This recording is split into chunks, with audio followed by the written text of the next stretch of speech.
Okay, how far did we get on the guerrilla warfare slide? Did we go through that yesterday?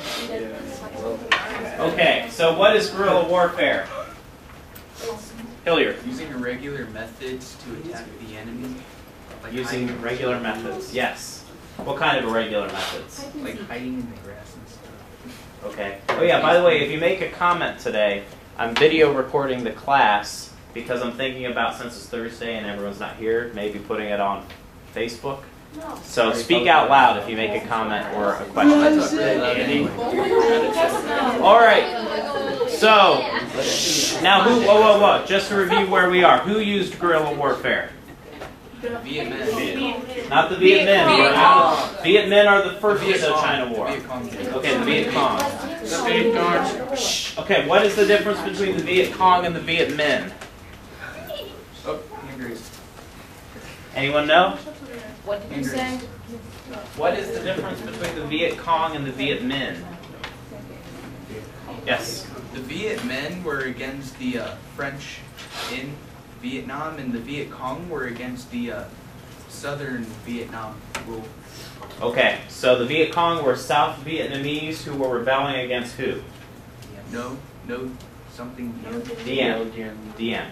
And why did they not like Diem? Because he was unfair and forced his own rules. Nothing else was. Okay, unfair. He was corrupt. What was another problem with Diem? What group of people did he dislike? Buddhists. Buddhists, and why is that a bad thing in Vietnam to not like Buddhists? Because there are many Buddhists there. All right, so guerrilla warfare. So we went through all this. Hit and run tactics. Did we talk about punji traps? Yes. What did someone tell me what a punji trap is? Oh, I know. Raylan. Isn't that where they dig a hole and then they cover it with leaves and put spikes in it, and then when somebody walk over it, they fall in? Yeah. They put human pieces in it. Yeah, they would often infect the spikes with, they would use what Hilliard said, and they would infect the spikes so that you would not only get impaled and stabbed or whatever, however you fell on it, but you'd also get some kind of infectious disease. So they were pretty brutal. The Viet Cong were pretty brutal. And pretty much through the whole war, the American military and our leaders just underestimate the Viet Cong. They think they can just defeat them by increasing the number of troops we have there, more bombings, but they didn't realize that the Viet Cong were going to fight to the death no matter what. And there's no way to stop because they kept replenishing themselves because they weren't trained soldiers. So they could just get more people in the Vietnamese villages to replace them when they died.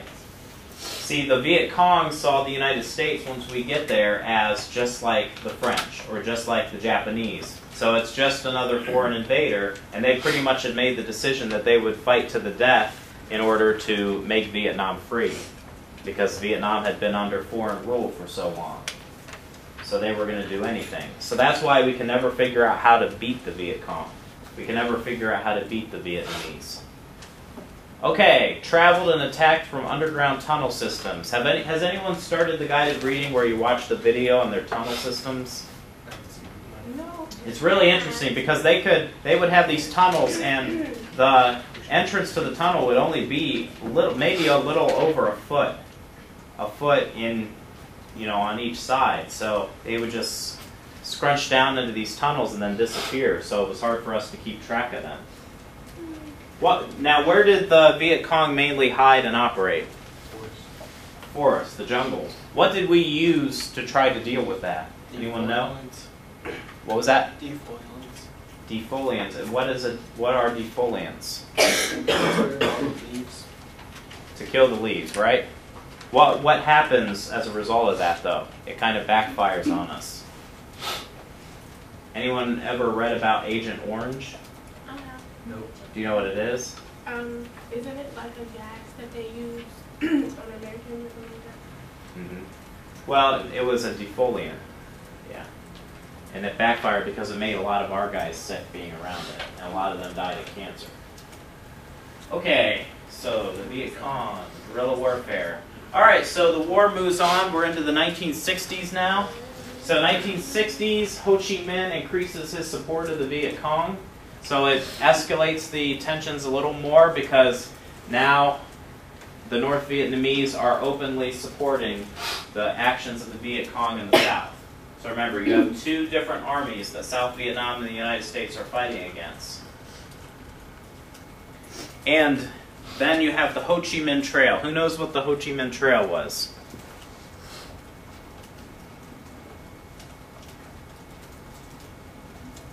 Did anyone read about it yet? Okay, Hilliard. Wasn't the trail they used through other countries right next to Vietnam to be able to attack South Vietnam from different sides? Sort of. You're close. Yeah, the Ho Chi Minh Trail mainly went through Laos. Isabel? Okay. The Ho Chi Minh Trail was this network of trails and roads through the jungles of Laos where Ho Chi Minh and his military, well, not Ho Chi Minh directly, of course, Ho Chi Minh military sent down weapons and supply and aid to the Viet Cong. So it was the kind of the underground network where Ho Chi Minh was able to infiltrate South Vietnam and fund the Viet Cong rebellion against Diem. So the Ho Chi Minh Trail was the way he used to do it. And they didn't go through South Vietnam because, of course, he couldn't go through that demilitarized zone at the 17th parallel. So they go through Laos. Jones, Yeah. you sell food here. Sell food? Like Miss Catherine. Yes. Like what kind of food? Like ramen chips, noodles. cookies, Yeah, red ramen noodles. What does this have to do with the Ho Chi Minh Trail? Everything. Supplies. Supplies?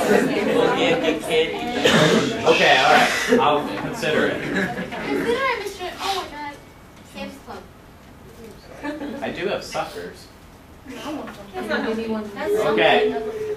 In a microwave. Okay, complex network of roads, paths, and river transport systems from North Vietnam to South Vietnam. So it's basically how Ho Chi Minh and North Vietnam supplied the Viet Cong in the South. Because remember, the mortar rockets and the AK-47s made by the Chinese were all coming through North Vietnam. So basically, this is how Ho Chi Minh was trying to undermine Diem's rule and overthrow Diem through not just his army, but through the Viet Cong. Yeah. Sorry, but Benny, check, do you know what the first day of school will be in September? I don't know right now. Let's stay on topic, guys. Sorry, I really need to know that. Okay, so everyone good on the Ho Chi Minh Trail? And a lot of times this is when we start bombing Laos because we try to take down the Ho Chi Minh Trail. We try to destroy it.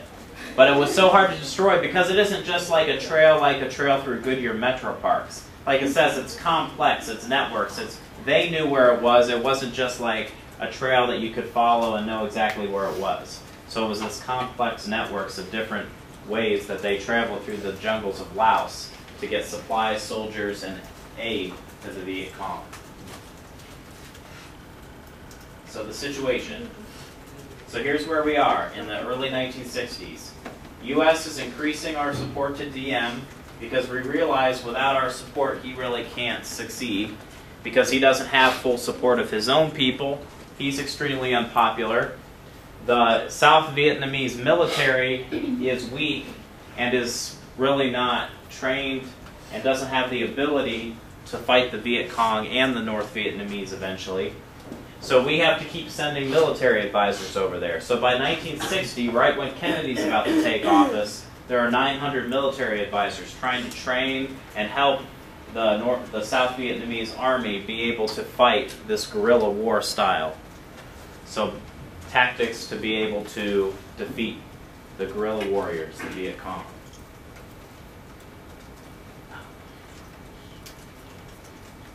So here you see the Ho Chi Minh is supporting the Viet Cong, and we are supporting Diem. All right, someone read what Eisenhower said. I'll read it. All right, Isabel.